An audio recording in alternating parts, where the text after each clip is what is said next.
Prowl 1701 here, and today I'm going to be reviewing An Unearthly Child, the very first Doctor Who story, which I have on the beginning box set right here, which of course has the first 3 Doctor Who stories.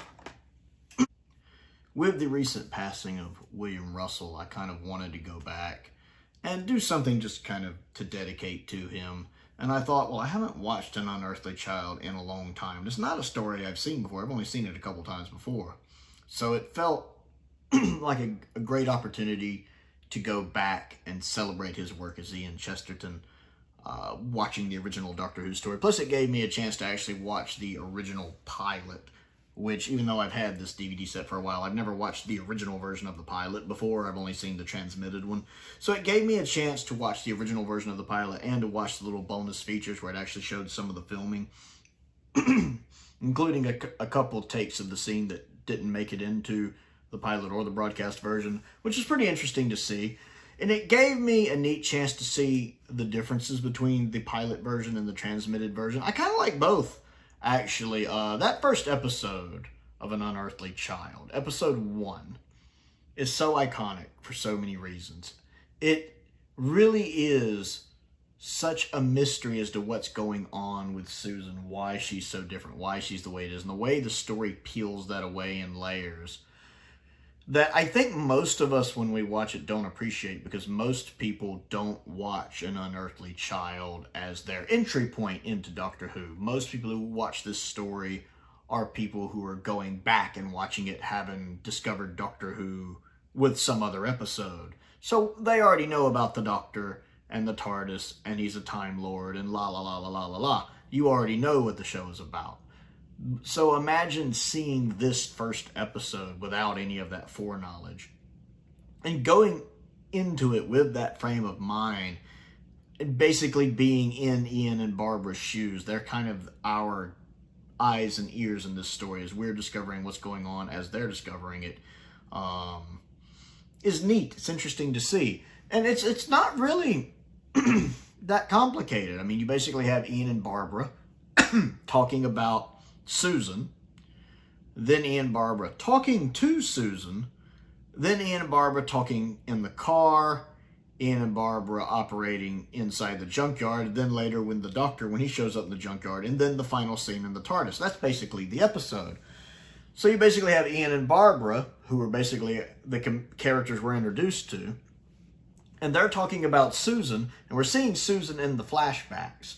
I think I like how some of the flashbacks are done better actually in the pilot version, because there's one time when Ian's having a flashback talking about her when Carol gives the delivery so fast it sounds like one run-on sentence in the transmitted version, where in the pilot version it comes across better, which I like. And then of course they go actually meet Susan. It's interesting, her, getting the Reign of Terror and be like, well, that's wrong. Which works to me way better than the original version with the ink blot.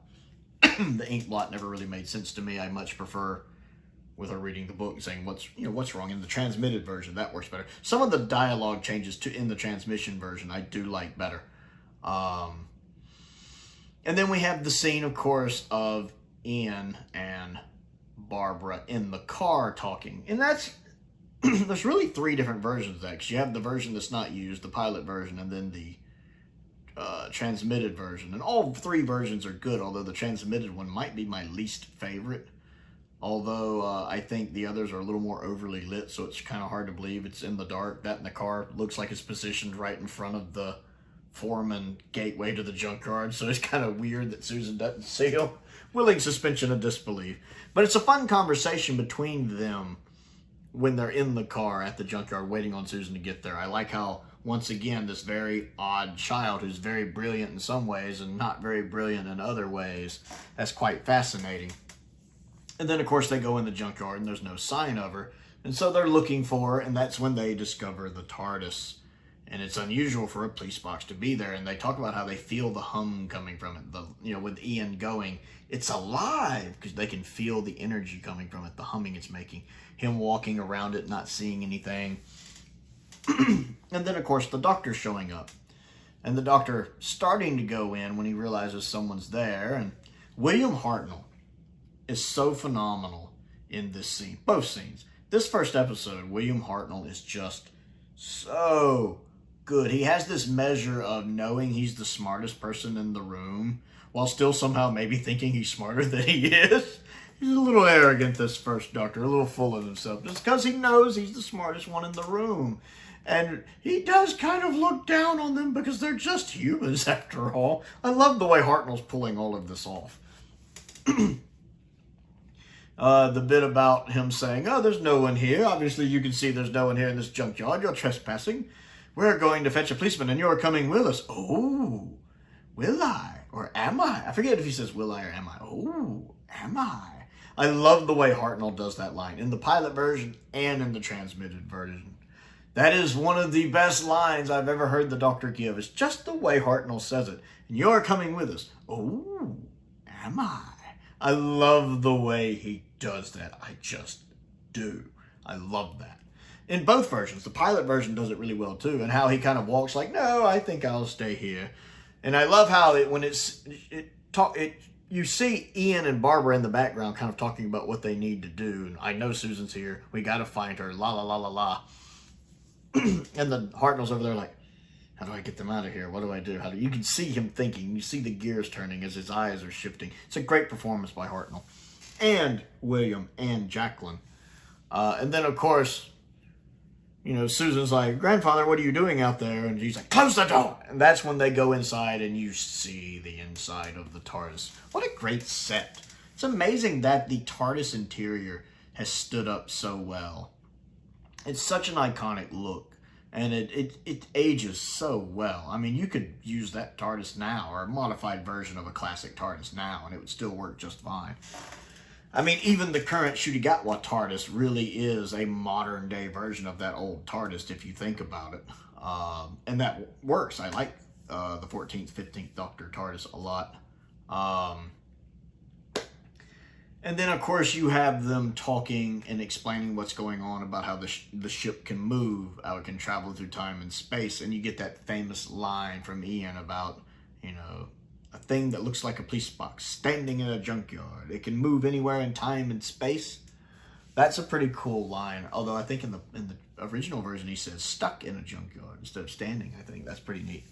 And the way he delivers those lines in the two versions are very different, but I don't have a preference between them. They both come off as really well. I do like the line change when originally Susan says she's from the 49th century, and in the transmitted version she's like, I'm from another world, another time. I do like that line a little better. I do like the shirt she's wearing better in the pilot version. Something about the stripes. I don't know why. I just don't care for the striped shirt she's wearing in the transmitted version. I like that one she's wearing better in the pilot version. I know that sounds nitpicky, but still. I also like in the pilot version when the Doctor's talking about being from another world and he's taking off his scarf and sitting down in the chair. I like how he's using the chair to sit down, kind of better than how they do it in the transmitted version. Although the actual dialogue, the added dialogue in the transmitted version, I think is better. It's neat seeing these personalities all interacting in this pilot episode as they set off on their journey at the end, and we get a great cliffhanger of Ian and Barbara being unconscious. What a phenomenal first episode. A must-see for any Doctor Who fan. Now, episodes 2, 3, and 4 are not as good. Let's be honest. The rest of An Unearthly Child story is not as good. It's fine.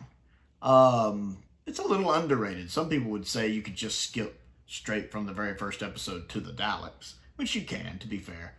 But, and I can understand the other 3 episodes of An Unearthly Child being kind of a slog to get through for some people. Even I found them tedious at points.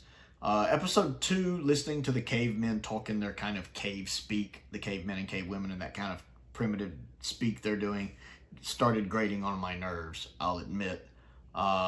Episode 3 was a little better, although I wanted to strangle Barbara one time when she finds the pig heads and starts screaming when they know people's chasing them. I wanted to gag her.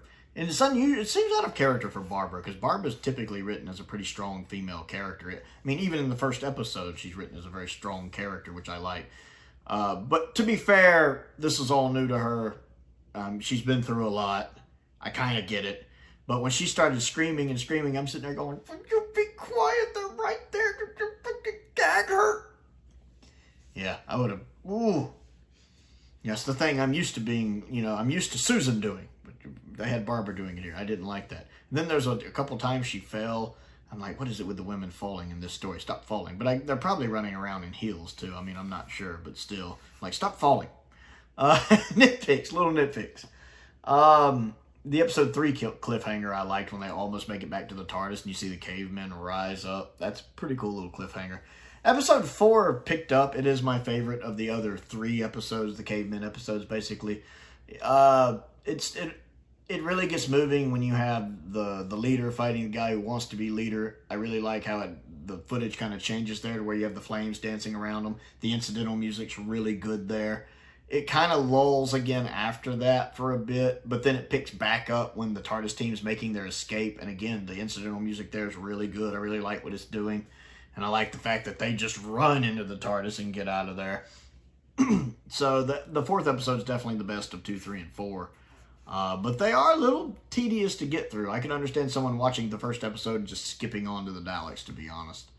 Overall, a pretty good start. It's really hard to judge an Unearthly Child because the first episode is so different from the other 3 that you pretty much have to judge the first episode by itself and then judge the other 3 episodes as the other 3 episodes because tonally they're so different. The first episode's phenomenal. The other 3 episodes are fine. A little tedious at times, but fine. It was nice to go back and watch them. I won't need to watch them again for a while. But, love the first episode. The other 3 episodes, they're fine. Pretty much how I would sum it up. So, yeah, I just kind of wanted to dedicate this to William Russell. Ian is such a cool character. He's that cool leading man, man's man, which you really don't see as much in television in 2024, even in Doctor Who, where so many of male characters have just kind of had their masculinity stripped out of them. They can't be like the Charlton Hestons or, the Captain Kirks or stuff like that. And most of you know what I mean, the ladies' man and all that. Ian's very much a take charge type, which he is in this a lot. He does a lot of fighting while still being compassionate and caring, like healing the caveman leader, having to help him. He still has really good morals, but he's stern. He carries an authority to him, just like the Doctor does. They both speak with authority very well and command a room very well, which I can appreciate in the performance from Hartnell and William Russell. And I also think Carol Ann Ford's doing a good job, and so is Jacqueline Hill. Very, very good. So I want to know what you think of an Unearthly Child. Comment down below and let me know. Don't forget to click the like button, the subscribe button. I also have a Patreon if you would like to support me on that. There is a link to that down in the description below as well. I want to give a shout out to some of my top tier patrons, Colin Coney, Finn Perkins, and Stephen Crane. I appreciate their support as I do the support of all of my patrons. It's very much appreciated. I also have a P.O. box if there's anything you'd like to send me to look at and review. A link to my Amazon wish list is down there as well. A link to my Amazon UK wish list is also down there. I've updated that with a few things I like recently. And most importantly, thank you for watching.